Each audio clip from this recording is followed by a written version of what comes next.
What I have right here, you can see in the before photo, is an empty space in between two buildings, which had a whole bunch of pokey century plants in it, which are dangerous to weed around and a pain in the neck to keep weeded just in general. So it had 3 loads of muck from the bottom of a pond that was dredged out, dumped here. So this is some really nice soil, and I am going to start densing it up, making it jungle-like. And to do that, first thing I'm adding is, oh yeah, bananas. Bananas are going to go in this back corner here. It's that little ridge of soil. There are these, we call them areca palms. They're some sort of areca, a bunch palm, which block the view down to the back. So it's got this nice privacy thing going on, but it's not dense enough. And it's a pain in the neck to weed. If you hit a certain level of plant density, you get that jungle thing going on, and the weeds just can't find their way in. So we're going to go dense, and we're going to start with this kind of ugly back corner here by putting bananas in front of it, and then we'll work on the ground cover here. And eventually, I hope to put in a seat right here. Above is a China berry tree, which, if you know any of you live in North Florida, this is considered a weed, and it's actually considered a weed across a lot of the state, but it grows all over the place. Now the cool thing about it is inside of these fruits there is a very interesting center. The seed is beautiful like a bead, and I'll show you one of those in just a minute.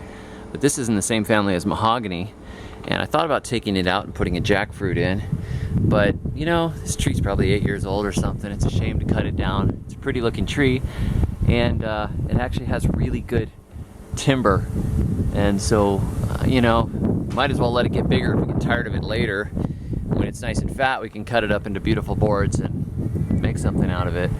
But for now, it's a nice airy looking tree. It's kind of got a bad structure because it's been pruned awkwardly, but who cares? It's shady, it's a tree, we don't have to kill it, and it makes beads. So there you go. You live because you make beads. That right there is a little bead that it makes. Let's actually see. We'll come back over here. Look at that. It's really cool looking, huh? Little very, very hard wood. And you can string them together and make necklaces and that sort of thing.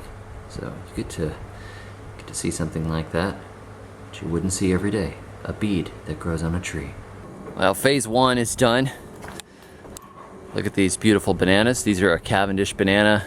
Not a super tall one. They get about 10 foot, maybe 8 to 10 foot, so they should kind of fill this corner in.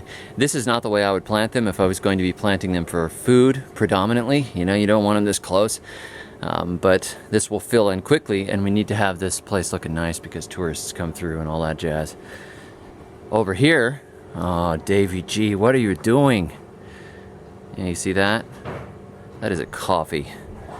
I got some coffee for really cheap in bulk from a nursery, so I bought a whole bunch of them. And we'll see how the coffee likes being this low elevation and close to the ocean. But I'm only out a few pesos if they don't take. And we can experiment, but I think they're going to do fine. Soil is nice and rich. They've got a little bit of shade here. So we'll see. Maybe we'll get some coffee with our bananas. Now I got to fill this intermediate space in yet. I'm not sure what I'm going to do. But it's going to be dense, whatever we do. Just like your host. Now I'm looking out the window of my office. Yes, I planted bananas right next to my office window. And look at this. It is raining beautifully. Just about an hour or so after I finished planting these things. So that's perfect. It's made to order. Thanks for watching. Catch up with all of you soon, and be sure to check out my website, thesurvivalgardener.com. And until next time, may your thumbs always be green and your landscape edible. First I failed, the second, so I drove the rail erected, and now I'm on the seabed.